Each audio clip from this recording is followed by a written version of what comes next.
उसकी बहन हनी बम्प और उनका दोस्त टैंक। पिछली बार माउंटेन पर शेल्डन ने भालुओं को अच्छी टक्कर दी थी और लगातार बढ़िया परफॉर्मेंसेस देते हुए चैंपियन लीडर बोर्ड पर ऊपर चढ़ते चले गए। वो क्रिसी से थोड़ा पीछे थे, जो अभी भी मैन वर्सेस बेयर के 3 हाई मार्क्स लेकर बैठी हैं। लेकिन इनमें से सिर्फ एक इंसान बाकी सबसे ऊपर जाकर सुपर ह्यूमन चैंपियन का खिताब जीतेगा। ये है man versus bear. Welcome to Bear Mountain Utah, जहां अपना एथलेटिक हुनर साबित करने के लिए इंसान प्रकृति के सबसे ताकतवर शिकारी बॉट, हनी बम्प और टैंक का सामना करेंगे। आज 3 नए बहादुर इंसान माउंटेन पर आ रहे हैं, जो अपना नाम चैंपियंस लीडर बोर्ड पर सबसे ऊपर दर्ज करके सुपर ह्यूमन शोडाउन में मुकाबला करने का मौका पाना चाहते हैं। मैं एक हाईलैंड गेम्स एथलीट हूँ। मैंने ऐसे लोगों का सामना करके उन्हें हराया है जिनकी हाइट करीब 6.5 फुट और वजन 155 किलो था। ये 9 फुट और 635 किलो का भालू है। इसे भी देख लूंगा। आज मेरा गेम प्लान है सिर्फ कॉन्फिडेंस। जीतने के लिए कॉन्फिडेंस जरूरी है। मुझे जीतना ही आता है। मुझे किसी के सामने घुटने टेकना नहीं आता, फिर चाहे वो ग्रिजली बेयर ही क्यों ना हो। मैं world Eskimo Indian Olympic athlete हूँ और मैंने अलास्का नेटिव गेम्स में अलास्का के बड़े से बड़े टफ एथलीट से मुकाबला किया है। उसी ने मुझे इस कंपटीशन के लिए तैयार किया है। Contestants, welcome to Bear Mountain Utah. मैं हूं ब्रैंडन टियर्नी। आज मेरे साथ है Casey Anderson. Casey bear biology और उनके बिहेवियर के जाने माने एक्सपर्ट हैं। और आज आप सब लोग मुकाबला करने वाले हैं धरती के सबसे खतरनाक शिकारी से, यानी ग्रिजली बेयर से।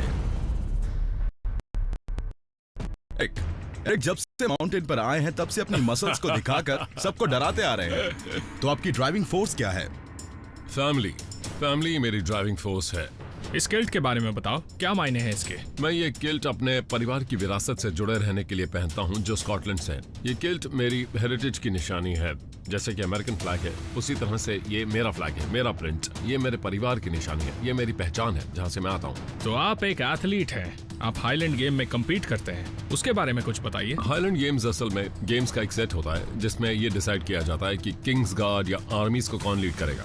इसे एक ऐसा खेल बनाया गया था जिसमें आपको आपके ओलंपिक हैमर्स और ओलंपिक डिस्कस, शॉट पुट और थ्रोइंग गेम्स मिल जाएंगे, जो ओलंपिक्स में स्कॉटिश हाईलैंड गेम से आए हैं। तो एक तरह से अपने कल्चर और हेरिटेज को बनाए रखने के लिए मैं हाईलैंड गेम्स में भाग लेने गया था। आपको क्या लगता है कि आपकी उन स्किल्स को आप ग्रिजली बेयर के सामने कैसे इस्तेमाल कर सकते हैं? हाईलैंड गेम से एक बात सीखने को मिलती है कि आपको पता होना चाहिए कि आपको अलग अलग जगह पर अच्छी तरह से कैसे मूव करना है। सिर्फ पावरफुल होना ही काफी नहीं है, आपको स्मार्ट होना चाहिए। आप कह सकते हैं कि मैं एवरेज बेयर से ज्यादा स्मार्ट हूँ। तेजी के बारे में क्या कहेंगे? आप बड़े हैं, दमदार हैं, आप में तेजी है क्या? हाँ, मैं बहुत फुर्तीला हूँ। स्ट्रॉन्ग होना ही काफी नहीं होता, आप फुर्तीले और स्ट्रॉन्ग भी हो सकते हैं। ये एक रेयर कॉम्बिनेशन है। ओके एरिका, आप तो एक बेयर कंट्री अलास्का से हैं। आप माउंटेन पर एक्साइटमेंट के साथ रह पाएंगी? अलास्का बेयर कंट्री है। हमारे यहाँ grizzlies, brown bears, black bears, हर तरह के बेयर्स हैं। मैंने बेयर्स को लेकर बचपन से ही बहुत कुछ सीखा है। मैं समझती हूँ कि उनके साथ मिलने जुलने का सबसे अच्छा तरीका है कि उनकी इज्जत करो।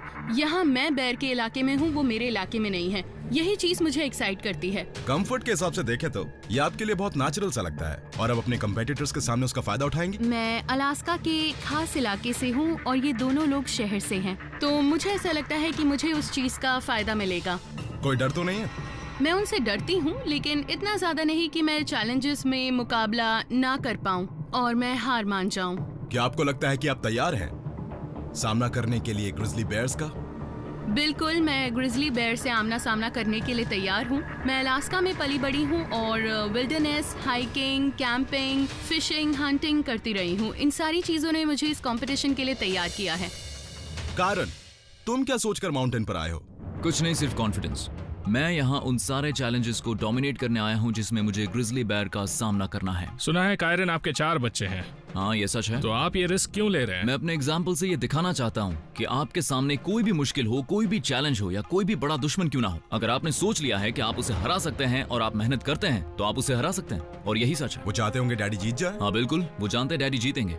अपने डांस की वजह से आप इंटरनेट पर सेलिब्रिटी बन गए हैं, तो उसके कुछ मूव्स हमें माउंटेन पर देखने को मिलेंगे। मेरे पास आपके लिए कुछ मूव्स हैं। तो फिर करके दिखाइए, चलिए। हमारे यहाँ इसे मिली राइड कहते हैं। अगर ऐसे ही करता रहूंगा तो आप इसे सीख जाएंगे, तो मैं इसे बाद के लिए बचा कर रखता हूँ। ये आपका फेवरेट मूव है, राइट? हाँ बिल्कुल सही कहा। I like it. तुमने कभी फ्लॉस किया है? फिलहाल तो ये काफी खुश है। देखते हैं इनका क्या होता है। आज तुम लोग जो चैलेंजेस का सामना करोगे वो ग्रिजली बेयर की स्किल्स और स्ट्रेंथ के हिसाब से होगा। ऐसी चीजें जो इंसान के लिए करना मुश्किल है। आज आप बेयर माउंटेन के 5 बड़े चैलेंजेस में 3 ग्रिजलीज का सामना करने वाले हैं, और आज के दिन जो सबसे ज्यादा पॉइंट्स हासिल करेगा वो होगा आज का चैंपियन। सीजन के आखिर में हाईएस्ट स्कोरर्स वाले 3 चैंपियंस वापस आएंगे सुपर ह्यूमन शोडाउन में। ओके, तो आपका पहला चैलेंज है किंग ऑफ द माउंटेन। मजबूत पकड़ वाले जबड़े और ट्रक के इंजन जैसे शोल्डर मसल्स के साथ ग्रिजलीज में खींचने की ताकत सबसे ज्यादा होती है। किंग ऑफ द माउंटेन में हम आपकी ताकत को एक ग्रिजली के सामने आजमाएंगे, जिसमें एक नेचुरल पुलिंग स्ट्रेंथ होती है। आप एक हार्नेस पहने हुए पानी से 22 फुट ऊपर एक प्लेटफॉर्म पर खड़े होंगे और हार्नेस में एक रस्सी बंधी होगी। 635 किलो का ग्रिजली बार्ड रस्सी का सिरा मुंह में दबाए पानी के दूसरी तरफ खड़ा होगा। बार्ड का एक ही गोल है, आपको प्लेटफॉर्म से खींचकर नीचे पानी में गिराना। आपका गोल है जितनी देर तक आप प्लेटफॉर्म पर टिक सकते हैं उतनी देर तक टिके रहना होगा। पानी में गिरने तक हर 2 सेकंड के लिए आपको 1 पॉइंट मिलेगा, और इसमें मैक्सिमम पॉइंट्स आपको मिल सकते हैं 15 पॉइंट्स। कायरन, सबसे पहले तुम जाओगे। तो चलिए शुरू करते हैं। ओके, चलो।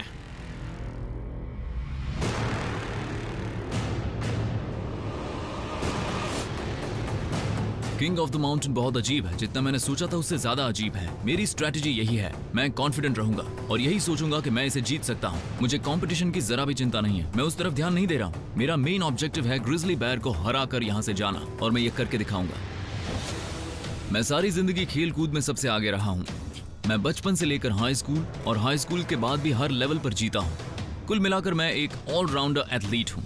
रनिंग से लेकर क्रॉस कंट्री और वहां से लेकर बास्केटबॉल तक, आप जो चाहें सब मुझसे करवा सकते हैं। मैं जिंदगी भर बिल्कुल ऐसे ही कंपटीशन का इंतजार कर रहा था। लगभग 635 किलो के बेयर से मुकाबला करना, इससे बड़ी चीज हो ही नहीं सकती। इस वक्त मेरा विनिंग एटीट्यूड है, और उसके साथ तो ग्रिजली बेयर भी मेरा कुछ बिगाड़ नहीं सकता। ऑलराइट केसी, तो कायरन ऊपर आ गया है। वो खुली जगहों पर जाने वालों में से नहीं है, वो एक एयरपोर्ट पर काम करता है। तो वो यहाँ क्या करने आया है? उसके कुछ वीडियोस वायरल हुए हैं जिसमें वो काफी अच्छा डांस करते हुए नजर आ रहा है। अब वो एक सबसे ताकतवर ग्रिजली बेयर का सामना करने वाला है। उनकी पकड़ कमाल की होती है और वो बहुत ताकत से खींच सकते हैं, और उनके जबड़ों में तो गजब का प्रेशर होता है। ऐसे में उसके सामने टिक पाना सच में नामुमकिन है। आपको बस टिके रहना है जब तक आप टिक सकते हैं। तो देखते हैं कि कायरन कितना टिक पाता है। कहीं ऐसा ना हो कि बार्ट उसकी मुस्कुराहट ही छीन ले। और बार्ट के लिए भी ये पहला मुकाबला है। ये लीजिए, आ गया माउंटेन का सबसे बड़ा बेर। पेश है बार्ट। 8.5 फुट की चौंका देने वाली हाइट और 635 किलो का बार्ट एक अलास्कन कोडियक ग्रिजली है, और कमाल की बात है कि माउंटेन पर ये अब तक का सबसे बड़ा भालू है। पिछले हफ्ते बार्ट ने ओपोनेंट्स का ध्यान भटकने का फायदा उठाया और दिखा दिया कि वो कितनी जल्दी पावर जनरेट करता है, और आज के ग्रुप को बार्ट के नए जोश के सामने बहुत जमकर खड़ा होना होगा। देखते हैं आज बार्ट किस मूड में है, क्योंकि वो तो है king of the mountain. BART इसका हफ्ते भर से इंतजार कर रहा था। चलो शुरू करते हैं। कायरन के लिए ये एक मुकाबला है, पर बार्ट के लिए ये तो बस खेल है। याद रखो, कायरन जब तक पानी से बाहर रहता है उसे हर 2 सेकंड के लिए 1 पॉइंट मिलेगा। तो देखते हैं कि वो कौन सी स्ट्रैटेजी लेकर आया है, और क्या वो उसे हाईएस्ट स्कोर दिला पाएगी। मैंने ग्रिजलीज का ये लुक देखा है, इसका मतलब है फोकस। चलो आ जाओ, खींचो। खेल शुरू हो गया। वो रस्सी को कोने से पकड़ चुका है। खींचो। कायरन बार्ट पर चिल्ला रहा है। मुझे लगता है कि बार्ट को यही बात लग गई है। चलो और खींचो। कायरन बहुत ही बढ़िया फाइट दे रहा है। अरे नहीं, बार्ट ने तो खींच लिया। खेल खत्म। कायरन ने क्या जबरदस्त परफॉर्मेंस दिया है। वो बाट के सामने 14 सेकंड तक टिका रहा, जिसके लिए उसे मिलते हैं 7 पॉइंट्स। हो वो देखो ब्रैंडन, मुझे लगता है बाट को खेल में बहुत मजा आया है। बाट ने कस के रोप को पकड़ा, अपनी पोजीशन ली और सोचा कि थोड़ा और मजबूत किया जाए। जब एक ग्रिजली को लगता है कि कंट्रोल उनके हाथ में है तो उनकी पूरी बॉडी काम करने लगती है और वो पंजा उसका आखिरी दांव था।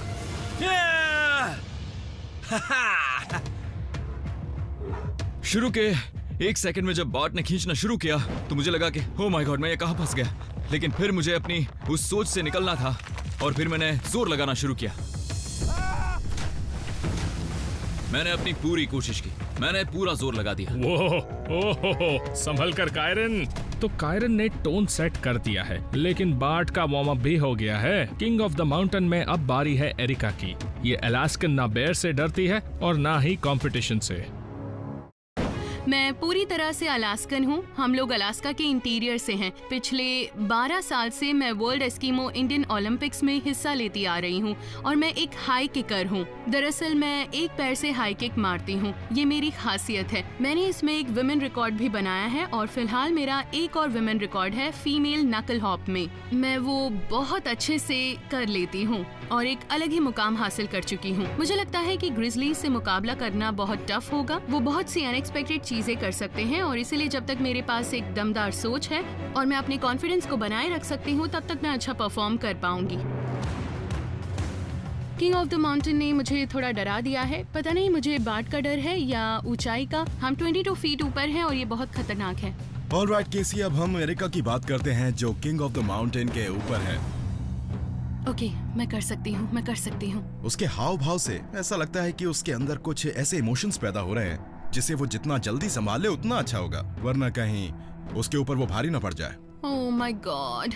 वो एक ऐसी जगह पली बड़ी है जहाँ बेयर अटैक्स कॉमन है और इस वक्त वो उसी के बारे में सोच रही होगी। सब ठीक होगा। वैसे वो ऊंचाई से काफी डरती है। ये सिर्फ 22 फुट ऊंचा है। मेरे ख्याल से जब वो रस्सी खींचने के लिए तैयार होगी, मतलब जब बाट अपनी जगह पर आएगा और वो किनारे की तरफ आएगी, तो उसे बाट से ज्यादा ऊंचाई का डर होगा। और अगर उसका ध्यान बाट से हटता है तो आपको तो पता ही है आगे क्या होने वाला है। सही बात है। ओके, बाट रस्सी की तरफ बढ़ रहा है। बाट जब बच्चा था तब उसे एक अलास्कन स्टेट ट्रूपर बड़े हीरोइक अंदाज में बचा कर लेकर आया था और फिर उसे बेयर माउंटेन पर स्यूस ने अडॉप्ट कर लिया। कुछ नहीं होगा, कुछ नहीं होगा। कम ऑन, कम ऑन, मैं कर लूंगी। खेल शुरू। बाट ने रस्सी खींच ली और उसने खुद को हेडलॉक पोजीशन पर रखा। वो किनारे की तरफ घिसटती जा रही है। ये देखो, बेयर्स की ये टेक्निक मैंने जंगल में बहुत देखी। वाह! और ये गई सीधा पानी में। वो 10 सेकंड तक रुकी रही, जिसके लिए उन्हें मिलते हैं 5 पॉइंट्स। लगता है बाट इस राउंड में अपने आप से बहुत सैटिस्फाइड है। आप सुन सकते हैं कि एरिका अपने आप को समझाने की कोशिश कर रही थी कि 22 फुट नीचे गिरने में उन्हें कुछ नहीं होगा, लेकिन उसे हाइट की चिंता हमेशा थी। वो ना उस डर में फंस गई और वो कोई भी स्ट्रैटेजी ठीक से इस्तेमाल नहीं कर पाई और वहीं बाट ने उसका पूरा फायदा उठाया। वो बहुत बेरहम है। बाट खींचने के मामले में बहुत ताकतवर है। वो अभी भी खींच रहा है। जब बाट आपको खींचता है तो आपकी बॉडी के हर इंच में आपको उसका एहसास होता है। आपके हाथ, आपकी पीठ, आपके पैरों में आप वहाँ रुकने के लिए स्ट्रगल करते हैं और फिर जैसे ही आप देखते